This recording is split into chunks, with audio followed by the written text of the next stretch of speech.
تو پھر پبلک کے سامنے سارا معاملہ کھل جائے گا، جیسے قاضی فائز عیسیٰ صاحب کا کھل گیا تھا۔ تو عمران خان صاحب نے یہ ٹھیک بات کی ہے کہ سپریم کورٹ آف پاکستان ضرور جانا چاہیے۔ اب جناب 3 آپشن ہو سکتی ہیں کہ گولی کس نے چلائی۔ سوال تو یہ پیدا ہوتا ہے کہ گولی کیوں چلائی؟ یہ سوال سارے پوچھ رہے ہیں، اور یہ سوال نے حکومت کی نیندیں حرام کر دی ہیں۔ کسی کو سمجھ نہیں آ رہی کہ اس کا جواب کیا دینا ہے، گولی کیوں چلائی۔ اب جو ہے وہ ایک اور چیز جو ہے کہ گولی کس نے چلائی، اس کے بارے میں پاکستان تحریک انصاف کی جو باہر قیادت ہے وہ بڑی محتاط ہے۔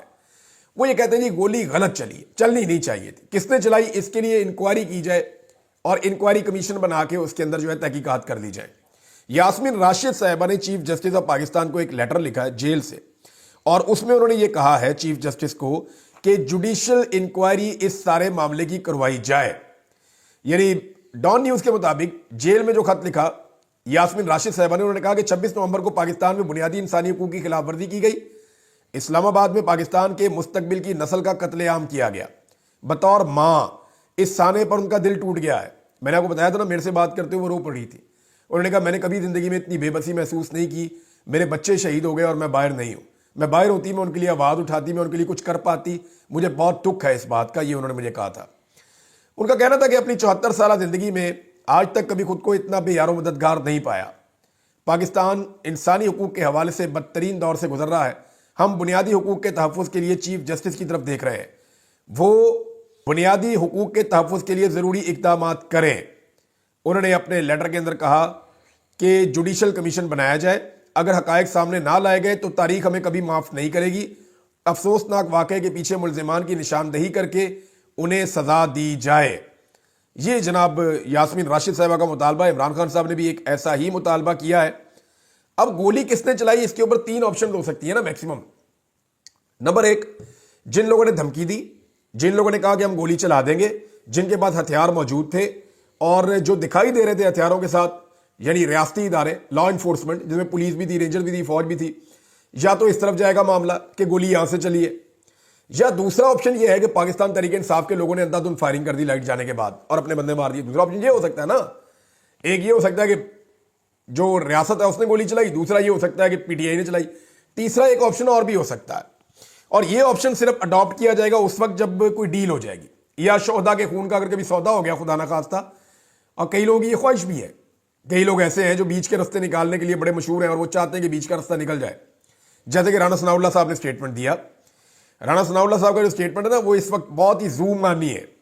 انہوں نے کہا کچھ نہیں پتا کس نے کہاں سے فائرنگ کی، پارلیمانی کمیشن بننا چاہیے۔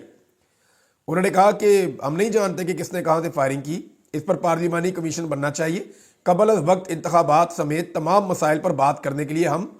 تیار ہیں۔ انہوں نے کہا 10 سے 15 ہزار لوگ جمع تھے، لاکھ بندے کے اوپر تو پرچہ دے دیا، تو بندے جمع تھے 10 سے 15 ہزار، جن میں سے 7 سے 8 ہزار مسلح تھے۔ اتنی بندوقیں تھی، کسی میڈیا کو نظر نہیں آئی، نہ انٹرنیشنل میڈیا کو، نہ لوکل میڈیا کو، نہ آپ کے میڈیا کو۔ ایک فوٹو لگائی ہے آپ کی انفارمیشن منسٹر نے، پنجاب والی نے، اور وہ فوٹو بھی اٹھا کے پرانی لگا دی ہے، اور جو پولیس نے دکھائی ہے وہ بھی بہت پرانی دکھا دی ہے۔ یعنی ہتھیار بھی بہت پرانی فوٹوز آپ دکھا رہے ہیں۔ پی ٹی آئی کے ساتھ تو ہتھیار آئے ہی نہیں تھے، انہوں نے تو سختی سے منع کیا ہوا تھا۔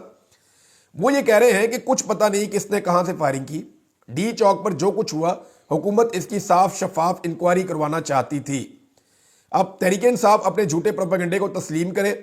تاکہ پارلیمانی کمیشن شفاف تحقیقات کر سکے۔ دیکھیں وہ یہ کر رہے ہیں کہ جوڈیشل کمیشن نہیں بننے دے رہے، جوڈیشل انکوائری نہیں ہونے دے رہے۔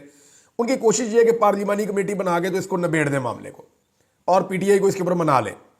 لیکن حقیقتاً اس کے اوپر نہ صرف انکوائری ہونی چاہیے بلکہ اس کے اوپر مقدمات درج کر کے یہ معاملہ آگے کی طرف بڑھنا چاہیے، اور پاکستان تحریک انصاف کو وہ تمام چیزیں کرنی چاہیے جو میں نے پچھلے ویلاگ میں آپ کو کہی تھی۔ اگر تو کوئی ڈیل ہو رہی ہوگی تو تیسرا آپشن ہوگا جناب کوئی اور گولیاں مار گیا ہمیں پتہ نہیں چلا، اور اگر پاکستان تحریک انصاف اپنے موقف پہ کھڑی رہے گی تو پھر انہیں ایف آئی آر کے لیے بھی جانا پڑے گا، سیف سٹی کی فوٹیج کے لیے بھی جانا پڑے گا، انہیں اسپتالوں میں بھی جانا پڑے گا، انہیں پارلیمان میں بھی آواز اٹھانی پڑے گی، انہیں احتجاج بھی کرنا پڑے گا، انگریزی میں پریس کانفرنس عالمی میڈیا کے سامنے بھی کرنی پڑے گی، انہیں اپنے زخمیوں کے بیانات ریکارڈ کر کے سوشل میڈیا پہ ڈالنے پڑیں گے، شہداء کے لواحقین کے بیانات ریکارڈ کر کے سوشل میڈیا پہ ڈالنے پڑیں گے، ڈیٹا روزانہ کی بنیاد پہ دینا پڑے گا کہ ان کے کتنے بندے گرفتار ہیں اور کتنے بندے لاپتہ ہیں، جو لوگ لاپتہ ہیں ان کی فیملیز کے انٹرویو ڈالنے پڑیں گے، اور پتہ کرنا پڑے گا کہ لاپتہ ہیں یا ان کی لاش غائب کی گئی ہے، دونوں میں سے ایک چیز ہو سکتی ہے نا۔ تو پاکستان تحریک انصاف کا یہ ایلیگیشن ہے جو ہمارے لاپتہ لوگ ہیں، ہمیں آئیڈیا نہیں ہے کہ وہ کہاں ہیں، کیا وہ مارے گئے ہیں یا وہ غائب کر دیے گئے ہیں، اس کے بارے میں ہم نہیں جانتے، تو یہ پاکستان تحریک انصاف کا موقف ہوگا، ورنہ دوسری طرف جو ہے وہ حکومت اپنی ایک تیاری کر رہی ہے اور وہ یہ سارا معاملہ پاکستان تحریک انصاف کے گرد لپیٹ رہی ہے، اور اسپیشلی ان کا جو زیادہ فوکس ہے وہ اس بات پہ ہے کہ سوشل میڈیا کو کیسے قابو کرنا ہے۔ ایک اور آواز پاکستان تحریک انصاف کے اندر سے اٹھ رہی ہے، باہر سے بھی اٹھ رہی ہے، صحافی بھی یہ بات کر رہے ہیں کہ عمران خان صاحب بانی چیئرمین ہے پارٹی کے، وہ جیل کے اندر ہے، ان کے اوپر پرچہ ہو گیا دوبارہ سے، یعنی ان کے اوپر مقدمات درج کر لیے گئے، لیکن جو پارٹی کا اس وقت کا چیئرمین ہے جو باہر ہے اس کے اوپر پرچہ درج نہیں ہوا۔ یعنی بیرسٹر گور صاحب کے اوپر پرچہ نہیں ہو رہا، پرچہ کس کے اوپر ہو رہا ہے؟ عمران خان صاحب کے اوپر ہو رہا ہے، جو جیل کے اندر آلریڈی بند ہیں، جو باہر موجود ہی نہیں ہے۔ یہ سوال بہت سارے لوگ اٹھا رہے ہیں اور بار بار اٹھا رہے ہیں۔ مجھے ابھی ایک فون آیا، نثار صفدر جدون صاحب ہیں، یہ سابق ایم پی اے ہیں حویلیاں سے، پاکستان تحریک انصاف کے۔ ان کے جو بڑے بھائی ہیں وہ اس وقت ایم پی اے ہیں اور ان کا نام ہے افتخار احمد خان، اور جو نثار صفدر جدون صاحب ہیں یہ گرفتار ہو گئے ہیں، اور ان کے بیٹے نے مجھے بتایا کہ ان کے ساتھ 83 بندے گرفتار کیے گئے تھے، اور ان کے والد نے پیغام بھجوایا ہے نثار صاحب نے کہ ہمیں گاڑیوں کے پاس لے کر جاتے ہیں، گاڑیوں کے اندر پتہ نہیں کہاں سے لا کے اسلحہ رکھتے ہیں، شیلز رکھتے ہیں اور چیزیں رکھتے ہیں، ہمیں کہتے ہیں یہاں پہ کھڑے ہو جاؤ، آپ کی فوٹیج بنانی ہے۔ انہوں نے کہا جی میں نے ہنسنا شروع کر دیا وہاں کھڑے ہو کے کہ یہ چیزوں کو میں جانتا ہی نہیں ہوں، یہ میرے کھاتے میں آپ کیا چیزیں ڈال رہے ہیں؟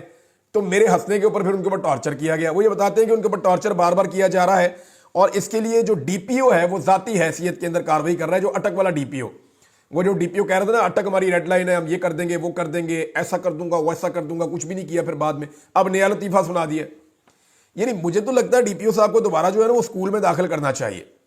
اب ذرا اسٹیٹمنٹ آپ سنیں آپ حیران ہو جائیں گے۔ انہوں نے کہا جی ہمارا پہلا پوائنٹ غازی بروتا تھا، وہاں ایک کرین پر جہاز کے انجن سے بھی بڑے بڑے پنکھے رکھے ہوئے تھے، اور جہاز کے انجن سے بڑا پنکھا چلے گا تو جس کرین کے اوپر رکھا ہوگا اس کو لے کے نہیں اڑا دے گا؟ کیسی آپ عجیب بات کر رہے ہیں۔ یعنی جہاز کے انجن سے بھی بڑے بڑے، وہ دیکھے تھے میں نے وہ پنکھے، وہ کولروں کے جو بڑے والے سائز کے کولر نہیں ہوتے وہ والے پنکھے انہوں نے لگائے ہوئے تھے کہ اگر کنٹینر کے آگے کھڑا کرنا پڑا تو کچھ حد تک دھوئیں سے ریلیف مل جائے گا۔ تو اب اس کو ایگزیجریٹ کیسے کر رہے ہیں ایس پی صاحب؟ وہ کہہ رہے ہیں ان کے ذریعے گیس کو ہماری طرف موڑ دیا گیا جس کی رفتار کئی کلومیٹر تھی، جس سے سانس لینا بھی مشکل ہو گیا، اور ایک غیر مہلک گیس مہلک بنا دی گئی۔ معاملہ یہ ہے کہ یہی آنسو گیس آپ لوگوں کو مارتے ہیں، جب یہ مڑ کے قدرتی ہوا چل جائے یا کوئی پنکھا چل جائے، یہ تھوڑی سی آپ کی طرف آ جائے تو آپ کو اتنی تکلیف ہوتی ہے۔ وہ کہہ رہے، وہ اب ریزنز دے رہے ہیں کہ ہم کیوں مقابلہ نہیں کر پائے، یعنی کچھ پنکھے تھے جن کی وجہ سے ہم مقابلہ نہیں کر پائے۔ عجیب و غریب قسم کی باتیں کرتے ہیں جو لاجک پہ پورا نہیں اترتی، ممکن ہی نہیں ہے۔ یہ اس طرح کے پنکھے پاکستان کے ایسی چیز ایجاد کر دی ہے کہ کئی کلومیٹروں تک ہوائیں چل رہی ہیں اور پوری کی پوری آنسو گیس واپس جا رہی ہے۔ یہ پوری دنیا کے اندر ایسی کوئی چیز ایجاد نہیں ہوئی اور پاکستان میں ہو گئی ہے، حد ہے ویسے، اور اس کے کوئی ایسے مناظر بھی وہاں پہ موجود نہیں ہے۔ میجر طاہر صادق صاحب کا نام ڈال دیا جناب، جن کو گرفتار کرنا ان کے وارنٹ جاری کر دیے گئے ہیں، جبکہ احمد وڑائز صاحب ہیں وہ یہ بتا رہے ہیں کہ وہ تو پاکستان سے باہر اپنا علاج کروا رہے ہیں، وہ تو پاکستان میں موجود نہیں ہے، اور ان کے جناب وارنٹ نکال دیے گئے ہیں۔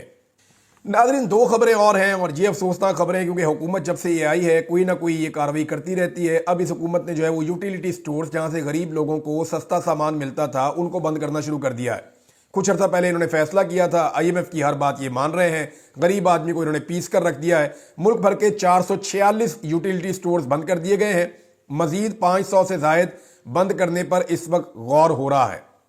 یعنی یہ آپ اندازہ کر لیجئے، ڈان کے اوپر یہ خبر چھپی ہوئی ہے کہ 446 یوٹیلیٹی سٹور کو بند کر دیا گیا ہے، جبکہ مزید 500 سے زائد یوٹیلیٹی سٹورز جو ہے ان کو اب بند کرنے کا منصوبہ بنا دیا گیا ہے، غریبوں کو وہاں سے سستا کھانا نہیں ملے گا۔ ایک اور خبر ہے جی، اور وہ خبر ہے پاکستان میں منی بجٹ کے حوالے سے حکومت کی ناکامی اور نااہلی کا سب سے بڑا ثبوت میں آپ کے سامنے رکھنے لگا ہوں۔ خبر یہ ہے کہ فیڈرل بورڈ آف ریونیو کا جو ابھی تک جو ٹیکس کلیکشن انہوں نے کی ہے، نومبر 2024 میں بھی وہ اپنا ٹیکس کا ہدف پورا کرنے میں بری طرح ناکام ہو گئے ہیں، اور اس سے پہلے جو 5 مہینے کی پوری کارکردگی ہے اس کے دوران 344 ارب روپے کا شارٹ فال اب تک آ گیا ہے۔ یعنی جتنا ٹیکس انہوں نے کولیکٹ کرنا تھا اس سے 350 ارب ٹیکس کم کولیکٹ کر پائی ہے پاکستان کی حکومت اور ایف بی آر۔ بار بار ایف بی آر کے اندر تبدیلیاں کرتے ہیں، کبھی یہ کرتے ہیں کبھی وہ کرتے ہیں، لیکن کوئی فائدہ نہیں ہو رہا، اور کیونکہ لوگوں کے اندر ٹرسٹ ہی نہیں ہے نا، لوگ اس حکومت کے اوپر بلیو ہی نہیں کر رہے۔ ایڈوانس ٹیکسز لینے کے باوجود 344 ارب روپے کا یہاں پہ شارٹ فال ہے، اور یہ شارٹ فال کور نہیں ہوتا تو ممکن ہے کہ آئی ایم ایف دباؤ ڈالے گا کہ آپ ایک منی بجٹ کی طرف جائیں۔ بھاری ٹیکسوں کے نفاذ کے باوجود ایف بی آر ٹیکس ہدف کے حصول میں ناکام رہا، اگر دسمبر تک ٹیکس ہدف میں ناکامی رہی تو IMF منی بجٹ لانے کا مطالبہ کر سکتا ہے، اور اگر منی بجٹ آیا تو جنوری کے اندر یہ حکومت کتنی غیر مقبول ہوگی اس کا اندازہ آپ نہیں لگا سکتے۔ میں آپ کو اس وقت بتاؤں گا، یہ جملے آپ کو اس وقت یاد آئیں گے۔ اب تک اتنی، اپنا خیال رکھیے گا، اپنے اس چینل کا بھی۔ اللہ حافظ۔